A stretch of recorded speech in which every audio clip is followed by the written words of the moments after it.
我曾漂流在无边海上，抬头看不见星星和月亮。没有人在乎我是谁，陷入漫长黑夜，一路跌撞。我曾爱过了无数风浪，倒影有你微笑的模样。当我们背靠着背聊梦想，所有遗憾都成了宝藏。所以无论多冷多暗多让人失望，再苦再难陷入了迷茫，你就是答案，我不灭的信仰。只愿朝着光，带你一起飞翔，让你听见云层跳动的心脏。我只愿朝着光，就算未来跌宕，我都会坚定地守护在你身旁，朝着光。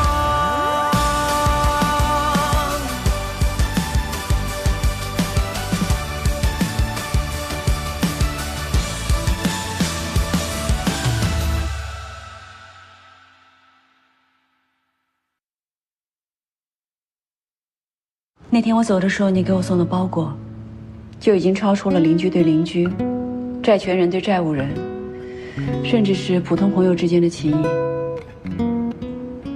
你对我父母、对子墨的照顾，那么周到，那么细心。我想，除了你心地善良之外，也一定还有其他原因吧。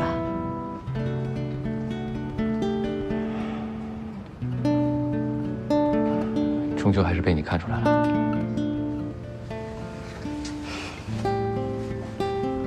我也许有点笨，但我不傻。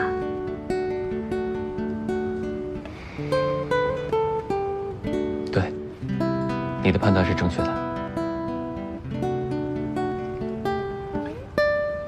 什么时候开始的？可能是我把叶问天认成欧凯歌那一次，或者是你打破我头那一次，又或者第一次见到你，我自己都不知道。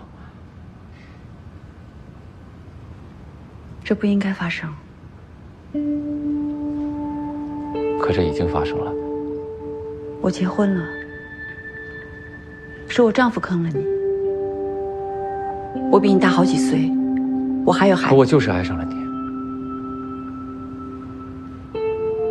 我和你之间不会有任何可能的。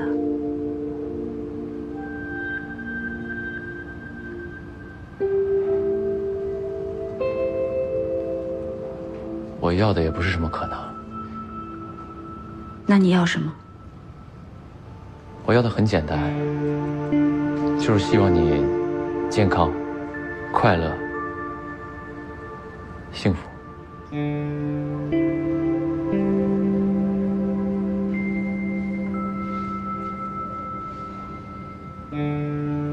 蒋俊豪，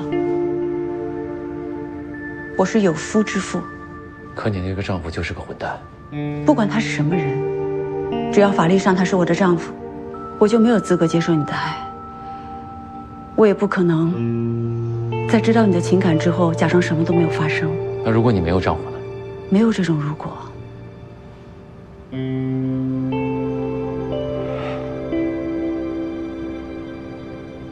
明白了。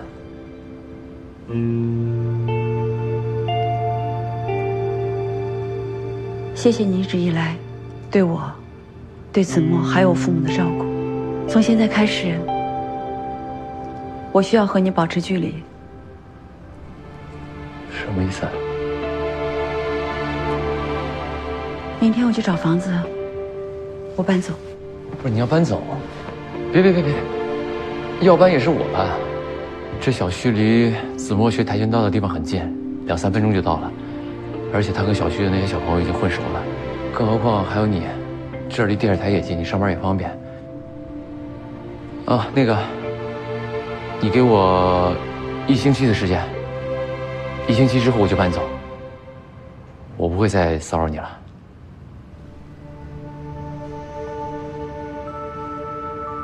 谢谢你。不客气。爱上你是我的荣幸。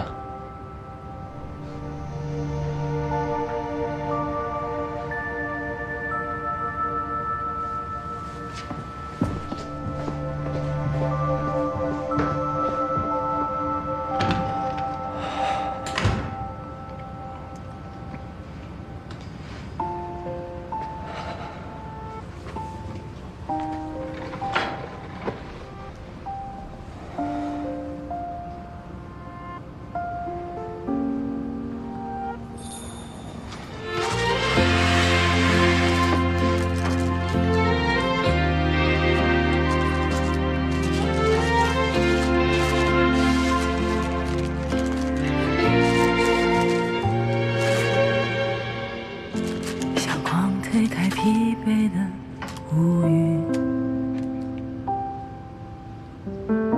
倾落在这城市的谷底。有多少不期而遇会隐去生机，或只是偶尔时光里过期。同行的路为什么迟疑？眼前的你像晴空，也像大雨。故事走走停停，结局还若现若隐，在误会中背离，又在梦里憧憬。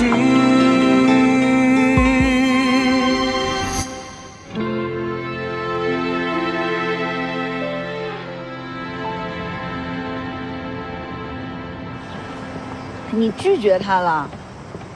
不然呢？还能怎么样？哎呀，我要是你啊，我就会选择和蒋俊豪在一起。我哪怕为了气欧凯哥呢，我也得把这气出了，对不对？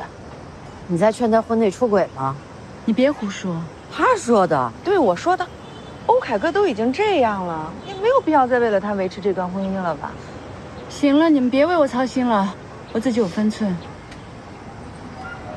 是怕别人说闲话吗？那当然了，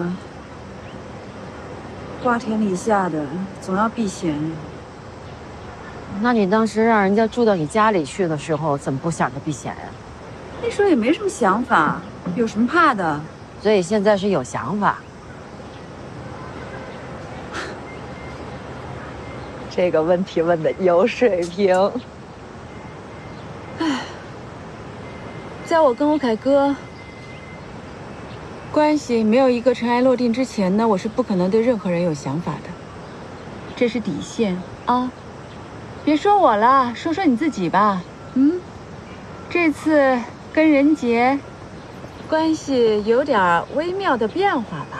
能有什么变化呀？生死之交了呀！对呀，我们俩一直这样啊，可以是交付生死的战友，也是打得不可开交的对手。哎，你别这么说啊！在西山医院的时候，任杰刚自己好转一点，那就在 ICU 的门口一直在那等着呀，焦灼呀，担心啊，那种状态真的，他可不只是战友，那感觉就像是在等待着最亲爱的人。你当时就应该给他录下来，但是怎么就忘了呢？下次你得呀，没有下次。哎，行了，你们两个。我跟他你们还不知道吗？要有什么话早就有了，何必等到现在呢？唉，所以说有时候觉得这个缘分也是挺奇妙的，还真是要在对的时间、对的地点遇到对的人，三者缺一不可。我虽然跟任杰只吃过一次饭啊，但我能看出来，他喜欢你。何止是喜欢，爱慕已久了。哦，你看你又不知道吧？电话来了。喂，刘总。啊，你淘到了西班牙语版的1Q84，那这得庆祝啊。好吧，就今天晚上。干嘛呀，你们俩？刘零度啊？对啊。你在跟他约会啊？怎么可能？我跟他只是普通朋友。什么时候变得这么文艺了？为了客户，我可以百变。本来说好了今天晚上去健身的，这能没有一丝犹豫就放下健身要去见的人，肯定不是普通朋友，也不是客户，估计是新的健身教练。哎呀，行了啊，那个，我承认，他有那么一点喜欢我，我呢，对他也有感觉，但是，但是什么呢？你对他有点感觉，他也喜欢你，你单身他也单身，你有什么可犹豫的呀？对啊，你们俩之间也没有什么过往纠葛。我吧，从上大学开始一直到现在一直在谈恋爱，我几乎没停过。太凡尔赛，这是事实啊！哎，但是你看我现在，我身边连个陪伴我的人都没有。但是工作就不一样了，我在工作当中哪怕有一点点小小的成绩，都会给我非常强烈的安全感。所以，我打算以后开始享受工作了。祝你工作顺利。你享受爱情也享受够了，可以享受工作了。大哥，哎呀，行了，大哥是搬家又不是迁坟，你在这干嘛呢？我舍不得你，我也舍不得你啊，也舍不得你。那就别走。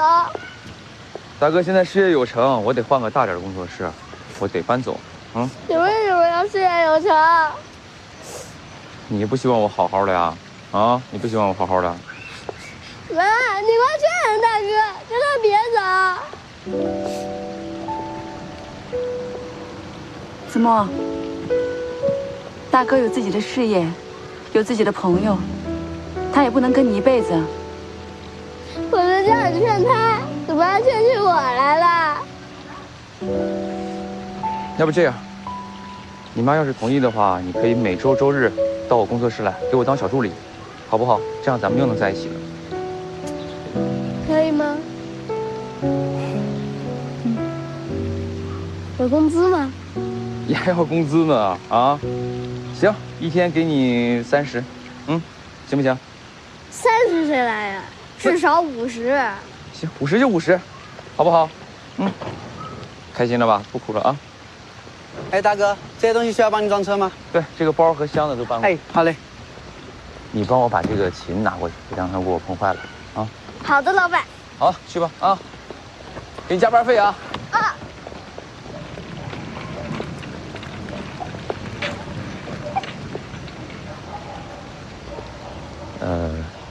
可能很长时间见不到面了。你别杀我啊！万一有什么事的时候，你还可以，当然你可以自己解决。但万一呢？是不是？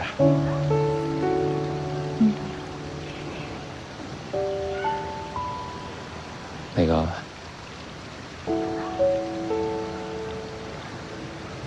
我能抱你一下吗？大哥，哎，来，我爸完了。哎，去抱抱大哥，祝他未来一切顺利。哎呦，大哥舍不得你，我也舍不得你。照顾好自己。放心吧，大哥。我会很想你。我也要想你。认识你的这段日子，我永远都不会忘记。我也是。也希望你健康、快乐、幸福。大哥，我透不过气了。哎呦，大哥不激动舍不得你吗？啊，那行了，那我走了，周末记得来看我啊。拜拜。拜拜。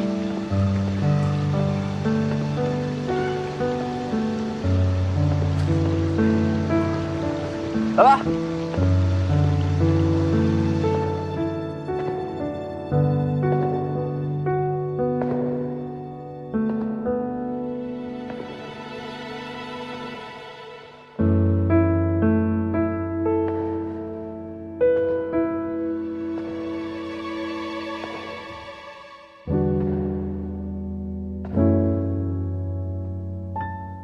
回去吧，拜拜。拜拜。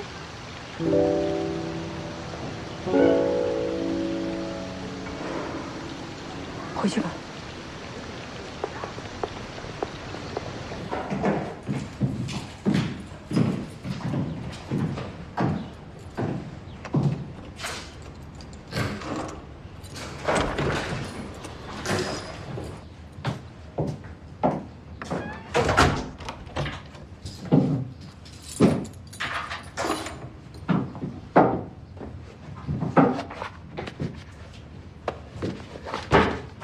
妈妈，大哥留的信封。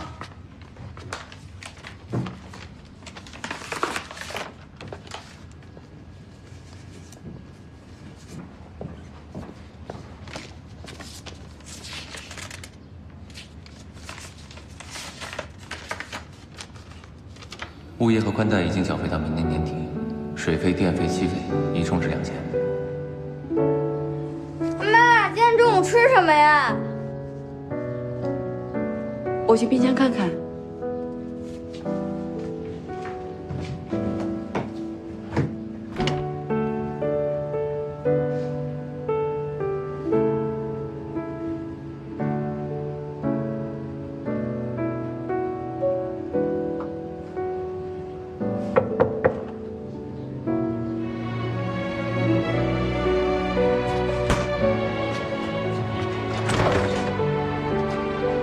你好，请问你是何女士吗？我是，请问你是？我是田螺家政的，这是我的工牌。今天我第一次为你们服务。我没有要服务啊。您先生订的服务啊？我先生？对呀，蒋先生一次订了2年的服务呢。亲亲。哎，好。哎呀，子墨，你有大哥家钥匙吗？有啊，怎么了？进来吧。哎，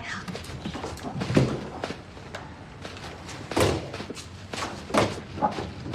把钥匙给我。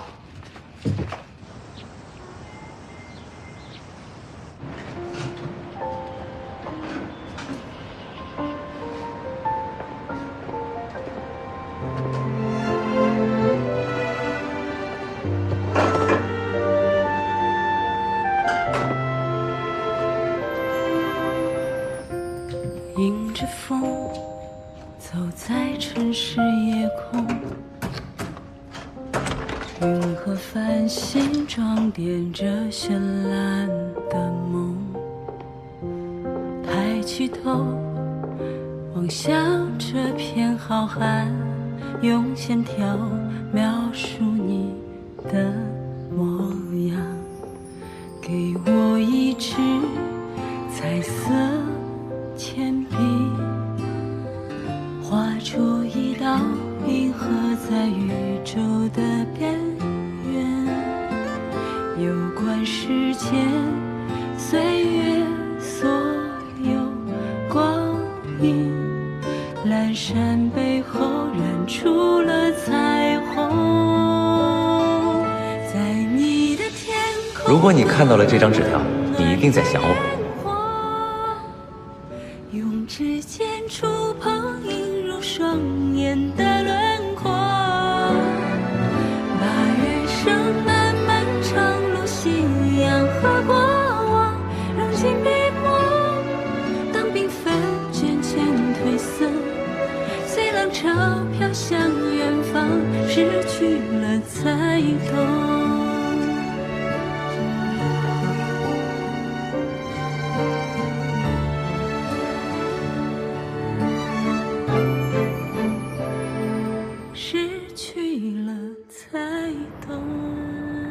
你好，郝老师，法院已经立案了，跟着就会发公告。那二审什么时候开庭呢？这得看法院的排期了。一般说来，加上公告期，不会超过半年。还要等半年？郝老师，这么长时间都等了，还在乎这半年？好吧，谢谢你啊。何老师，邹主任请你去一趟他办公室。哦，有好事儿。什么好事儿？你去了就知道了。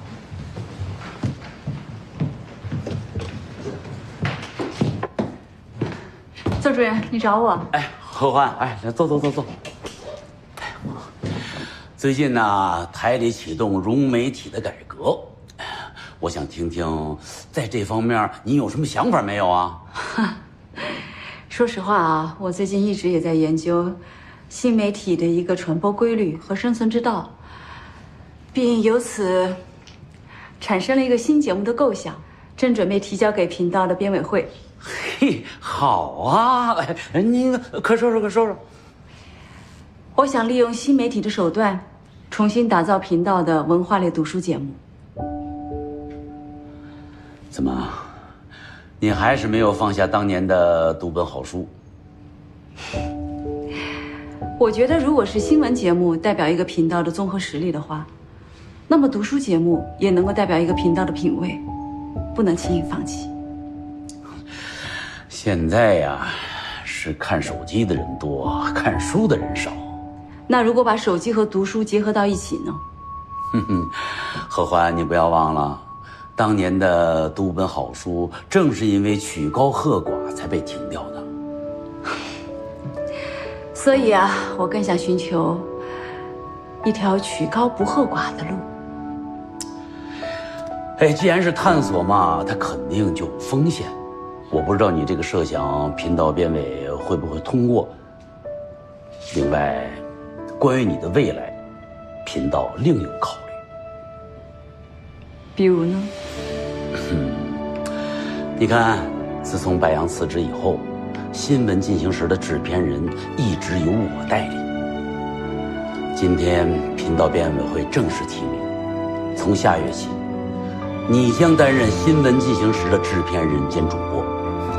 明天人力资源部就有人找你谈话，你得好好准备准备。我行吗？当然行啊！10年前我就看好你，只是当时你有另外的选择，这也算是迟到10年的认命吧。那我想做的读书节目呢？先放一放。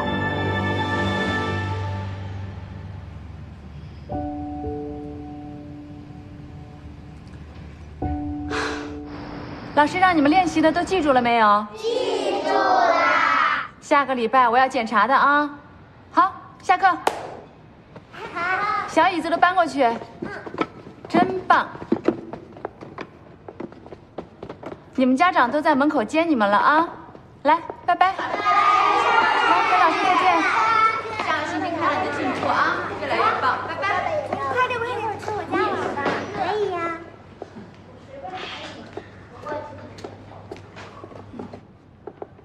何老师，哎，于校长，你现在方便吗？跟您说个事儿。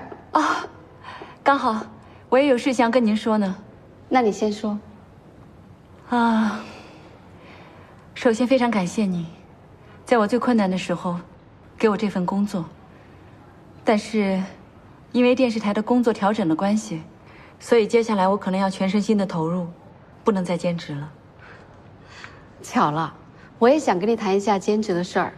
集团总部打算另外开设一个播音主持的分校，我想推荐你去做分校的校长。让我当校长？对，这个岗位也需要你全身心的投入，只能专职，不能兼职。您是说，如果我当校长，我就要辞掉电视台的工作？是，其他的我不敢说，但是按照我们集团的薪酬体系，分校校长的年薪肯定是你在电视台收入的3倍以上。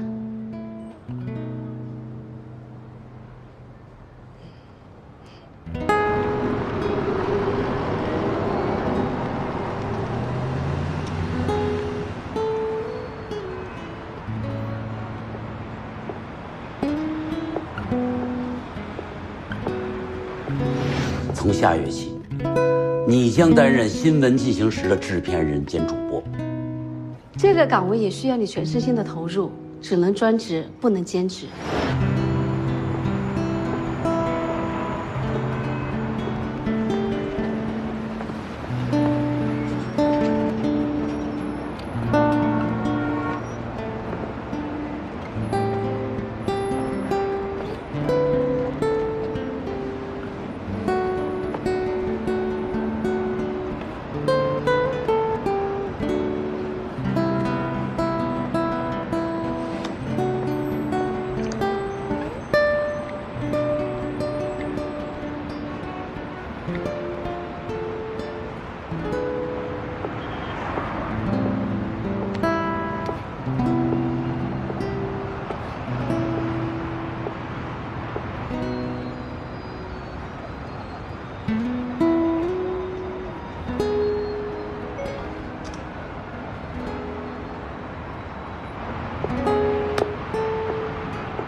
工作业还没做完。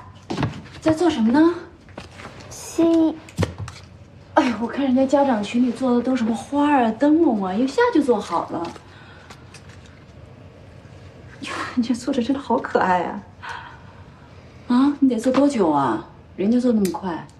哎呀，人家的难度系数才1.05，肯定做得快。那你做多少？4.0。4.0怎么做的？啊？为什么要这么难？因为自己喜欢呀，自己喜欢什么就应该挑什么做。真厉害！来，给我看看。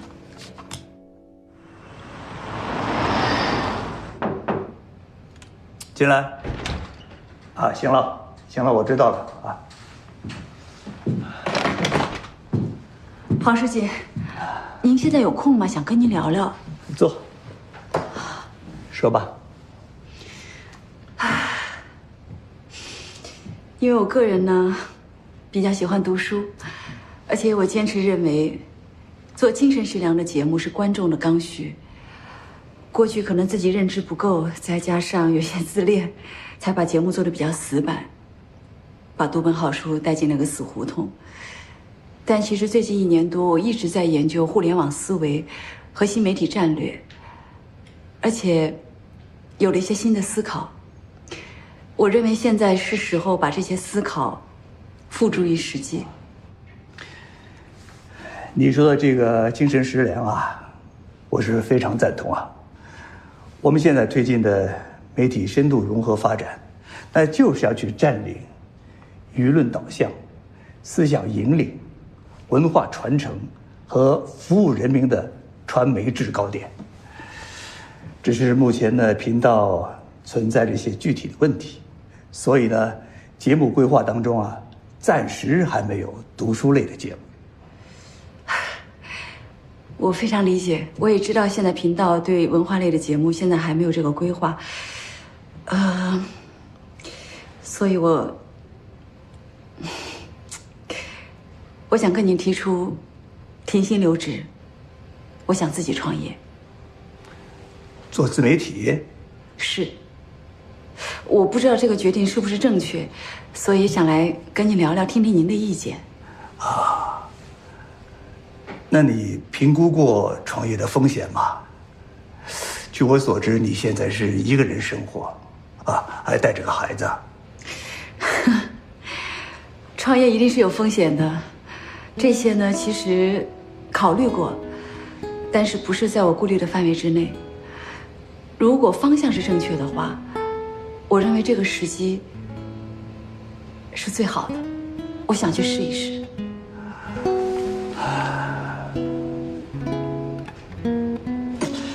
其实你是可以考虑留在新闻部的呀。做文化类节目一直是我执着的梦想。其实过去这段时间，我也一直在重拾自己，纠正自己。就像您说的，不想总看到的是过去的合欢。我想，我有着传统媒体的经验，也有着对新媒体时代的一个思考。如果将这两者结合起来，创新的做一档文化类节目，现在是最好的时机。我真的很想试一试。真的非常希望你能够留在泰利亚，和我们共同创业。但现在你有了自己的想法，又有了新的追求，而且你对困难也有了充分的思想准备，啊，所以，我支持你出去闯一闯。您支持我？传统媒体啊，虽然有着权威性和专业性的特长，但是呢，它也存在着传播速度慢、单向传播和互动性差的这些缺点，而这些正是新兴媒体的长处所在。所以我们现在台里啊，也是开门办台，我们可以同意一些传统的媒体人走出去，去感受、去体验一下新兴的媒体，同时再回过头来为我们自己所用啊。谢谢你，黄书记，真的太好了。其实我也是这么想的。行，那我就在这儿预祝你创业成功。不过哈，我有个要求啊，成功以后啊，不要忘记自己出发的地方。我一定不会忘记。好，祝你成功。谢谢黄书记。你要离开频道？谢谢。去那个什么培训机构当副校长吗？不是，我呢是希望能够做一个读书类的自媒体。我没听错吧？欢姐，我觉得你好不容易走到今天，你从一个接线员到主播再到制片人，你就舍得这么放弃吗？反正我既然有了这个想法，我还是希望自己能去尝试一下。我不认为你应该在这个时间点去做任何尝试，而且在我们3个人里面，最不适合做自媒体的人就是你了。为什么？因为太冒险了呀！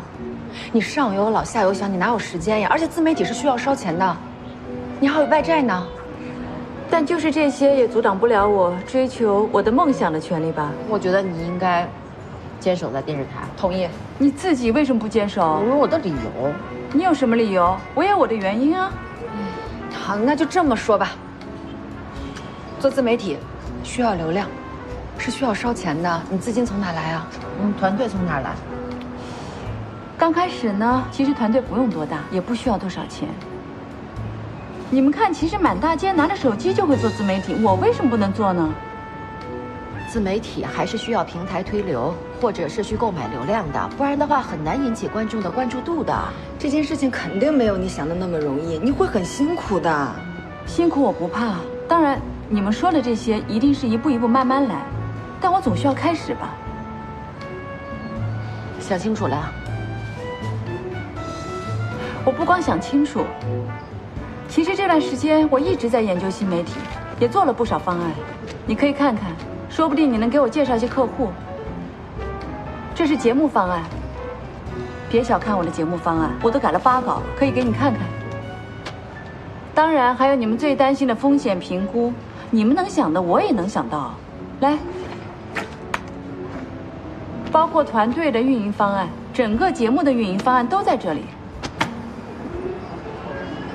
好好看看。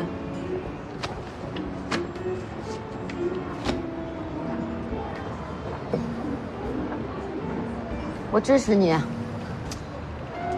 你支持什么呀？什么你就支持？万一失败了呢？万一失败了，我也可以从头来过呀。你支持我吗？行了，我知道你支持我，来，谢谢。祝我成功。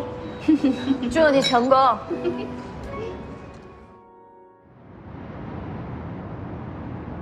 哎，刘总，您是文化人，我得跟你请教一下，你能不能帮我设计一句这个见面语之类的？就反正一说出来就感觉咱格调特高，就特有文化那种。那我教你一句拉丁语吧。不是拉丁语就算了，我这舌头没理直呢。那就薛定谔的猫。什么意思？当你没有办法判断一件事的结果的时候，你可以笑一笑，然后说啊，薛定谔的猫。啊，薛什么猫？薛定谔的猫。哎，这有点意思。薛定谔的猫。嗨，唐总，我们来了。刘总，给你介绍一下，这位就是何欢。你好，刘总。哎，唐少怀。你好，唐总。欢姐，今天唐总正好跟我有点工作要谈，他跟刘总也熟，我干脆就把大家约在一起了。幸会。真好，真好。那咱们落座。哎，好，对，坐。坐这儿，这边这主位。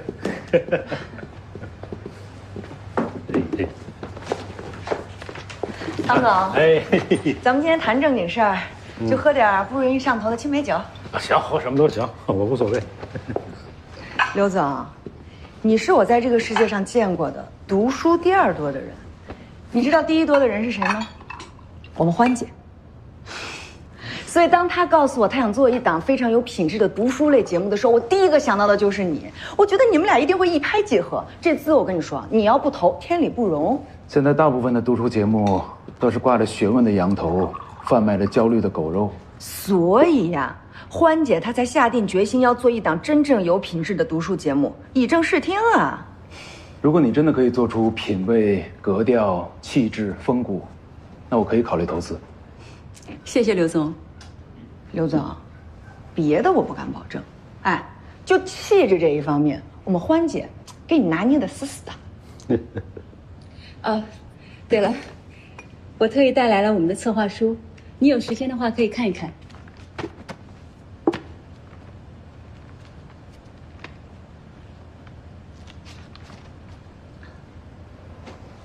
你还知道沈逢时这种小众作家，有点品位，用个性的介绍和场景搭建来推广图书，有创意。投资额100万，3年之后10倍回报，也还行。等一下，你要直播卖书？对，在新城书屋品牌建立之后，通过直播带货、电商变现的方式，提升行业效率。就像推销口红和螺蛳粉那样推销图书。这是一个新的营销模式。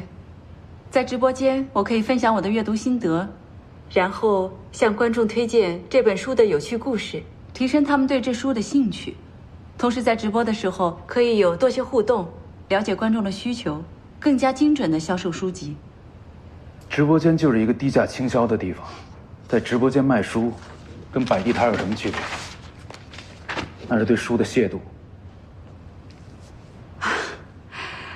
刘总，时代在飞速的发展，现在大家的购物场景也发生了很大的变化，而且一个好的节目要有持续性发展，要让投资人能够尽快得到回报。其实电商变现不失为一个好的环节，而且一个节目的变现能力，也直接反向的证明了这个节目的影响力。平台分成、内容付费、线下开店，这些我都赞同，但直播卖书绝对不行。嗨，不直播就不直播了呗，咱们还有其他挣钱的渠道，是不是，欢姐？哎，实话说，其实我之前的节目，就是因为离观众、离市场太远了，才被淘汰的。所以我希望，这次能够吸取教训，在新媒体的赛道上，为读书节目探寻一条新路。但是我心中的读书节目，绝对不能自甘下贱。这不是下贱，这是创新。你要是这样创新的话，我拒绝投资。哎呀，刘总，你看，冲动了不是？那这样，不就是这个种子轮吧？啊，我投。唐总，这要投的是一个读书节目啊。你什么意思？你就说我没文化呗？你看，正是因为我这个文化上有点欠缺，所以咱们得缺什么补什么。哈哈。唐总虽然读书不多，但是愿意与书为伴，也是难得。嗨，我也确实没那么高雅，最终目的呢，咱还是得赚钱。唐总，还是您有眼光。那这，那您看一看我们的策划方案。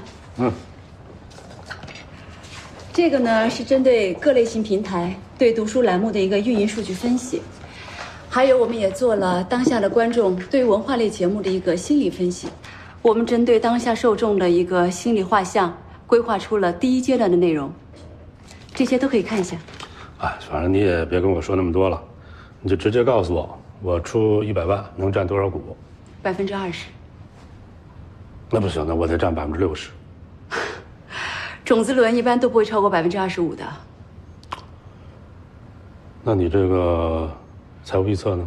节目上线1个月之后实现收益，半年之后到达盈亏平衡点，3年之后投资回报10倍，而且投资额可以全部拿回。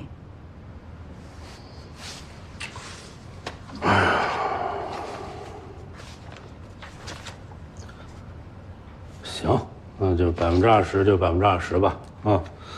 但是我有一个条件，这个款项呢分2笔，第一笔50万，在签订合同，3天之内我打给你，第二笔呢，在3个月之后，在你达到盈亏的平衡点，我就第一时间转给你。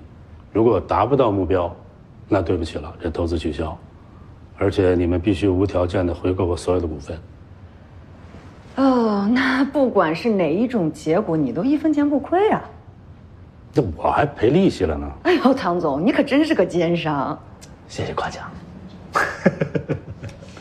3个月是不是太短了一点？根据我的经验啊，反正这判断一个项目是不是能成，3个月足够了。欢姐，要不然再听听刘总的意见，考虑考虑刘总。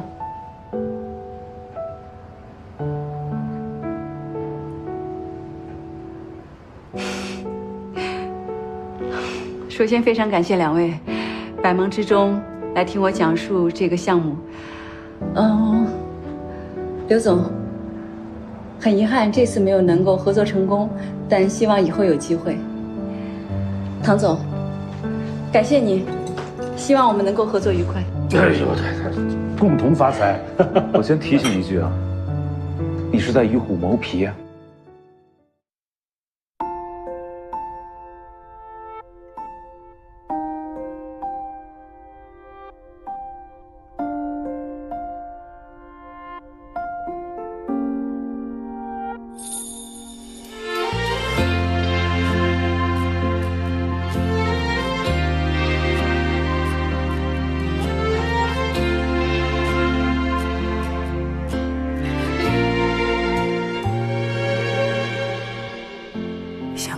推开疲惫的乌云，倾落在这城市的谷底。有多少不期而遇会延续成记忆，或只是偶尔时光里过期。同行的路为什么迟疑？眼前的你像晴空，也像大雨。故事走走停停，结局还若现若隐，在误会中背离，又在梦里憧憬。如果爱也能有回应，把昨天的思绪褪去，是否就能让你也感